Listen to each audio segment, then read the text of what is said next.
একঘেয়ে বাঁধাকপি খেয়ে খেয়ে যদি বোরিং হয়ে গিয়ে থাকো তাহলে এই রেসিপিটা অবশ্যই একবার ট্রাই করে দেখতে পারো। আশা করছি তোমাদের সকলেরই খুবই ভালো লাগবে। বাই দ্য ওয়ে, আমি বিদিশা আজ তোমাদের সঙ্গে শেয়ার করব বাঁধাকপির পুরে ঠাসা মুচমুচে ব্রেড চপের রেসিপিটা। চলো তাহলে দেখে নিই রেসিপিটা। কড়াইয়ের মধ্যে 2 চামচ সর্ষের তেল ভালোভাবে গরম করে নিয়ে এর মধ্যে 1 চামচ আদা বাটা এবং 1 চামচ 5 ফোড়ন দিয়ে ভালো করে এটাকে ভেজে নিতে হবে। আদাটা ভালোভাবে ভাজা হয়ে গেলে আগে থেকে কেটে রাখা বাঁধাকপি, গাজর, আলু, টমেটো ভালোভাবে ধুয়ে নিয়ে কড়াইয়ের মধ্যে দিয়ে দিতে হবে। তারপর একটু নাড়াচাড়া করে নিতে হবে ভালোভাবে।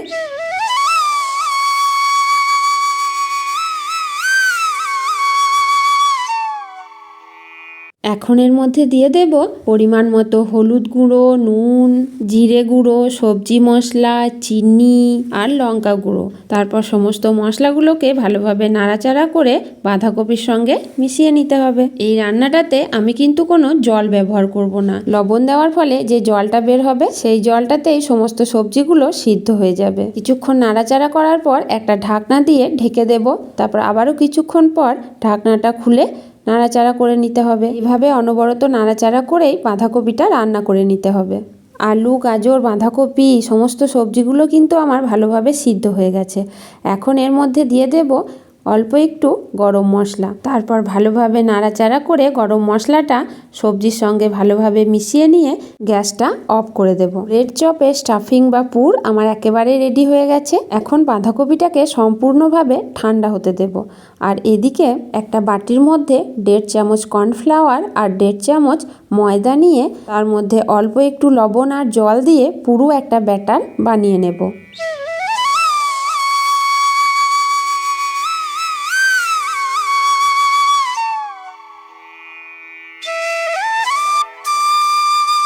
বাঁধাকপির পুর বা স্টাফিংটা আমি ঠান্ডা করে নিয়েছি। 6টা স্লাইস রুটি নিয়েছি আর নিয়েছি কর্নফ্লাওয়ার, জল আর টোস্টের গুঁড়ো। এখন একটা প্লেটের মধ্যে একটা রুটি নিয়ে নেব।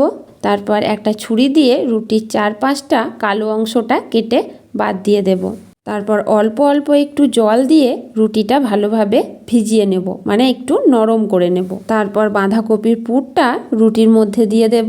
এবার রুটিটাকে একটু ভাঁজ করে নেব। তারপর একটু হাত দিয়ে চেপে নিয়ে কর্নফ্লাওয়ারের মধ্যে ডুবিয়ে টোস্ট গুঁড়ো দিয়ে ভালোভাবে কোট করে নেব। দেখো সুন্দরভাবে কোট করে নেওয়া হয়ে গেছে। এবার একটা থালার মধ্যে তুলে বাকিগুলোকেও একই রকমভাবে বানিয়ে নেব। চলো আবারও একটা তোমাদের করে দেখাই।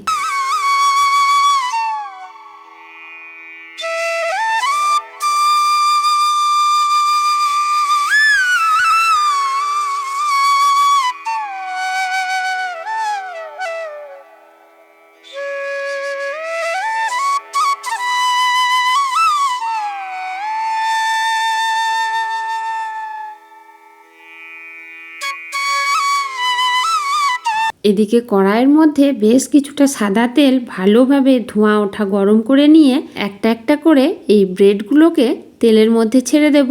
তারপর আর কি লো টু মিডিয়াম ফ্লেমে উল্টে পাল্টে লাল লাল মুচমুচে করে ভেজে তুলে নিলেই তৈরি হয়ে যাবে বাঁধাকপির পুরে ঠাসা মুচমুচে ব্রেড চপ। শীতের সন্ধ্যায় গরম গরম এই ব্রেড চপ খেতে অসাধারণ লাগে। রেসিপিটা ভালো লাগলে একটা লাইক করতে ভুলো না কিন্তু।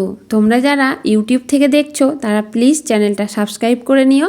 আর যে বন্ধুরা ফেসবুক থেকে দেখছো তারা একটু পেজটাকে ফলো করে দিও প্লিজ। সেই সঙ্গে আজকের ভিডিওটা এখানেই শেষ করলাম। আবার হাজির হয়ে যাব এইরকমই নতুন কোনো রেসিপির সাথে। টাটা।